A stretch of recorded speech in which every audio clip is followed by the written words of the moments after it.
अक्सर का दोस्तों फ्रिजों में ये मसला आ जाता है कि ये चलते चलते अपना काम छोड़ जाते हैं, यानी कि जितनी भी इसके अंदर चीज़ें पड़ी होती हैं वो सारी जो ख़राब हो जाती हैं। जैसा कि पानी भी पड़ा होता है वो गर्म हो जाता है, बर्फ़ हमने रखी होती है वो सारा पानी पिघल जाता है। तो आज की वीडियो में मैं आपको एक टेस्टर की मदद से फॉल्ट ट्रेस करने का और इसको क्लियर करने का तरीका बताऊँगा कि कैसे एक फ्रिज के अंदर आप एक टेस्टर की मदद से खुद जो इसका फॉल्ट भी क्लियर कर सकते हैं और उसको ट्रेस भी कर सकते हैं। जी तो दोस्तों सबसे पहले तो जब हम इसको ऑन करते हैं, जैसा कि अभी यहाँ पे बटन हमने ऑन किया तो अंदर से इसकी लाइट ऑन हो रही है, लेकिन इसका पीछे कंप्रेसर ऑन नहीं हुआ। तो अगर यहाँ पे इसका कंप्रेसर ऑन होता तो पीछे इसके कंप्रेसर के चलने की आवाज़ आनी थी, जो कि किसी किस्म की हमें आवाज़ नहीं आ रही है। तो चलें इसको चेक कर लेते हैं। एक टेस्टर हमने ले लेना है और सबसे पहले इसकी यहाँ पे जो एक पीछे फट्टी लगी होती है या कवर लगा होता है वो हमने उतार लेना होता है। यहाँ पे हमें दो अदद पॉइंट देखने को मिलते हैं। यहाँ पे हमने टेस्टर की मदद से चेक करना है दोनों में अगर करंट आ रहा है या दोनों में करंट नहीं आ रहा है। इसका मतलब ये है कि या हमारी आउटपुट तार में मसला हो सकता है या फिर हमारा थर्मोस्टेट में मसला हो सकता है।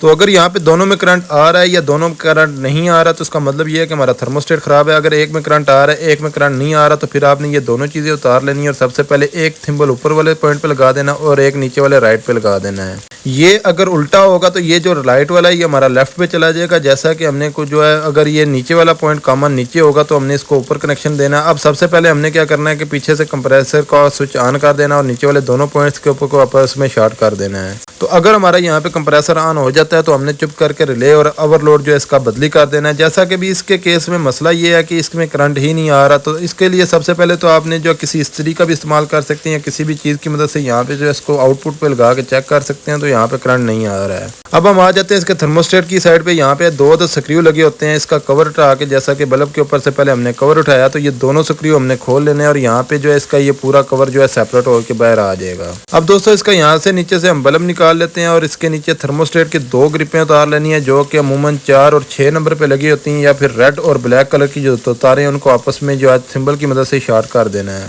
ये थिम्बल आपस में शॉर्ट हो जाते हैं। इसी तरीके से हमने जो है पीछे से जो है इसका रिले ओवरलोड उतारा था उसको दोबारा से लगा देते हैं। जैसा कि हमारा रिले ओवरलोड ठीक था, मैंने सिर्फ आपको समझाने के लिए बताया था कि आपने इसको डायरेक्ट करके भी चेक कर सकते हैं अगर एक में करंट आ रहा है एक में नहीं आ रहा।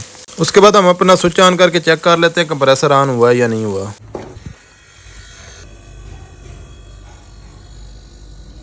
ठीक है जी, स्टार्ट हो गया थोड़ा। जी तो दोस्तों यहाँ पे अभी हमारा कंप्रेसर स्टार्ट हो गया। तो अभी सिंपली हमें जो इसका थर्मोस्टेट है वो रिप्लेस करना पड़ेगा। उसके लिए सबसे पहले हमने इसका पुराना थर्मोस्टेट खोल लेना। उसकी यहाँ पे एक नाब लगी हुई है, ये नाब हमने जो उतार लेनी है। तो दोस्तों यहाँ पे इसका प्लास की मदद से या नोज प्लास की मदद से यहाँ पे एक नट लगा होता है, ये हमने खोल लेना। तो इसका थर्मोस्टेट के ऊपर ये जो कवर है ये बिल्कुल सेपरेट हो जाएगा। और इसके बाद हमारे पास दो तारें लगी हुई हैं, एक अर्थ की लगी हुई है और इसी तरह एक जो है हीटर की तार लगी हुई है। तो यहाँ पे आप नंबर भी नोट कर सकते हैं कि कौन से नंबर पे कौन सी तार लगी है। इसी तरीके से सेम आपने दूसरे थर्मोस्टेट पे भी लगा देनी है। अलबत्ता मैं आपको बता देता हूँ कि नए थर्मोस्टेट में 3 अदद पॉइंट्स होते हैं। हमारा जो थर्मोस्टेट होता है इसके सेंटर वाले पॉइंट में हमारी रेड कलर की तार लगती है, जो कि गालबन 6 नंबर का पॉइंट होता है। इसी तरीके से 4 नंबर पॉइंट पे हमारी कंप्रेसर की तार लगती है जो कि काले रंग की होती है। इसी तरीके से 3 नंबर पे हमारे हीटर की तार लगती है जो कि व्हाइट कलर की होती है। और एक ग्रीन तार होती है जो कि फंक्शनल नहीं होती है, वो थर्मोस्टेट की बॉडी के साथ अटैच हो जाती है। बाकी अलबत्ता इस तरीके से आपने जो इसके कनेक्शन कर लेने, जैसा कि आपको वीडियो में नजर भी आ रहा है। उसके बाद सेम उसी तरीके से हमने जिस तरीके से इसको खोला था वहाँ पे इसको पैक कर लेना और इसको जो है यहाँ पे ऑन करके चेक कर लेना। हमारा मसला हल हो चुका है।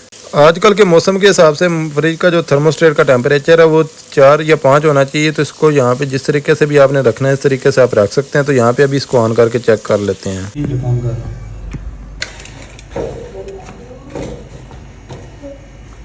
तो यहाँ पे भी आप दोस्तों देख सकते हैं एक पॉइंट में हमारा करंट आ रहा है एक में नहीं आ रहा है, जो कि बिल्कुल ठीक है और हमारा कंप्रेसर भी आना। और यहाँ पे अगर हम पाइप को हाथ लगाते हैं तो यहाँ पे हमें करंट महसूस होता है। उसकी दोस्तों वजह ये है कि मेरे जूते बिल्कुल गीले हैं और मैं बाहर से आया हूँ, बाहर बारिश भी हो रही है, इस वजह से यहाँ पे लीक करंट है वो बहुत ज़्यादा महसूस हो रहा है। इसका प्रॉपर हल ये है कि इसकी बॉडी को आप जो है ज़मीन के साथ अर्थ कर दें। और दूसरा इसका हल ये होता है कि आप इसका शू उल्टा लगा देंगे तो इसमें करंट नहीं आएगा, लेकिन जब ये ऑटोमेटिक ट्रिप करेगी यानी कि घंटे डेढ़ के लिए अगर बंद होती है तो वो घंटे डेढ़ के लिए इसमें करंट लाजमी आएगा। तो इसका बेहतरीन सोल्यूशन ये है कि इसकी बॉडी को आप जो है किसी भी कील की मदद से आप ग्राउंड कर देंगे। जैसा कि 4 इंच का एक कील ले लें, उसके साथ एक तार लूप करके इसकी बॉडी के साथ अटैच कर दें और उसको जो है कि ज़मीन के अंदर ठोक दें। तो दोस्तों उम्मीद करता हूँ आपको ये वीडियो पसंद आई होगी। वीडियो पसंद आई तो लाइक कमेंट और शेयर करना मत भूलिएगा। मज़ीद टेक्निकल वीडियोज़ के लिए मेरे चैनल को फॉलो कर लीजिएगा।